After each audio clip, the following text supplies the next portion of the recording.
جو میرا برادر زادہ ہے لیکن وہ بے حد حقیر و کم حیثیت ہے اور امیر المؤمنین کی شان کے خلاف ہے کہ وہ اس سے ملاقات کریں۔ یہ سن کر حضرت عمر رضی اللہ عنہ اب دیدہ ہو گئے اور فرمایا، ہاں میں ایسے ہی شخص سے ملنا باعث فخر جانتا ہوں، کیونکہ رسول اللہ صلی اللہ علیہ وسلم نے فرمایا ہے کہ اللہ تعالیٰ اپنے ایسے ہی مستور بندوں کو دوست رکھتا ہے جن کے چہرے مرجھائے ہوئے ہوں اور گرد آلود ہوں، بال بکھرے اور چکنے ہوئے ہوں، ان کے رنگ تیرہ ہوں، شکم سوکھ کر پیٹھ سے لگ گئے ہوں، اور جب ان کا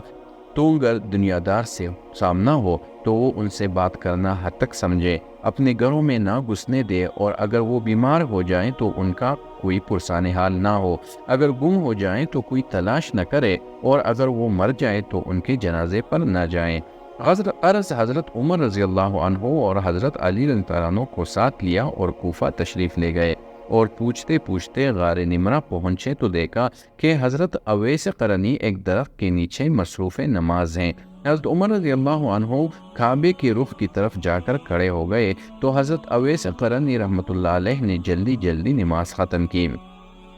چند سوالات و جوابات کے بعد حضرت عمر رضی اللہ عنہ نے ان کو رسول اللہ صلی اللہ علیہ وسلم کا فرمان سنایا اور بتایا کہ اس فرمان کے مطابق وہ محبوب الہی حضرت اویس قرنی ہے۔ تو پھر آپ نے حضرت اویس قرنی سے درخواست کی کہ اپنا دایاں ہاتھ دکھائیں، جو فرمان رسول صلی اللہ علیہ وسلم کے مطابق ایک درہم برابر سفید نشان سے مرصع تھا۔ حضرت عمر رضی اللہ عنہ نے یہ ہاتھ چوم لیا اور ان سے درخواست کی کہ وہ امت اور ان کے لیے دعا کرے، اور آپ نے دعا کر دی کہ اے اللہ پاک مرد و عورت مومنوں کو بخش دے۔ حضرت علی رضی اللہ عنہ نے ان کو بتلایا کہ حضرت عمر رضی اللہ عنہ امیر المؤمنین عمر بن خطاب ہیں اور میں علی ابن ابی طالب ہوں۔ یہ سن کر حضرت اویس قرنی رحمۃ اللہ علیہ سیدھے کھڑے ہو گئے، حضرت عمر رضی اللہ عنہ کو سلام کیا، جزائے خیر کی دعا دی۔ حضرت عمر رضی اللہ عنہ نے رسول اللہ صلی اللہ علیہ وسلم کا پیراہن مبارک ان کو پیش کر دیا۔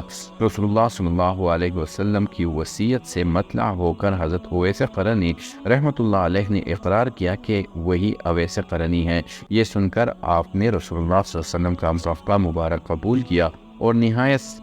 ادب و احترام سے اپنے سر پر رکھا، اور اس کو لے کر ایک الگ جگہ پر گئے اور اس کو سامنے رکھ کر سربجسجود ہو کر درگاہ الہی میں عرض کیا، میرے آقا تیرے محبوب محمد رسول اللہ صلی اللہ علیہ وسلم نے مجھ سے فرمایا ہے کہ میں ان کی امت کے لیے دعا کروں، لہٰذا میں یہ مرقع جب تک نہ پہنوں گا جب تک تو تمام امت مسلمہ کو نہ بخش دے گا۔ یا رب العالمین، تیرے مقدس رسول اور ان کے صحابہ کرام حضرت عمر، حضرت علی رضی اللہ عنہم نے تو اپنا کام کر دیا، اب صرف تیرا کام باقی ہے کہ تو میری دعا قبول فرما۔ حاتف نے آواز دی کہ آپ کی دعا کے مطابق امت مسلمہ کا کچھ حصہ بخش دیا۔ آپ نے عرض کیا کہ یا الہی، میں تو تیرے محبوب کی سب امت کی مغفرت کا طالب ہوں۔ غیب سے ندا آئی کہ ایک اور حصے کو بخش دیا گیا۔ عرض کیا، نہیں، میں اس وقت تک یہ مرقع رسول نہ پہنوں گا جب تک تو پوری امت مسلمہ کو نہ بخشے گا۔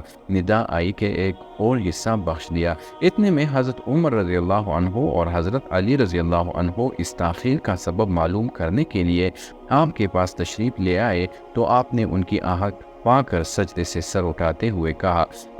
آپ اس وقت موقع پر کیوں آئے؟ اگر تھوڑا اور صبر کرتے تو میں جب تک دریائے مغفرت سے سیراب نہ ہو جاتا اپنا سر سجدے سے نہ اٹھاتا، جب تک تمام امت مسلمہ کو اللہ تعالیٰ سے معاف نہ کرا لیتا، مرقع رسول نہ پہنتا۔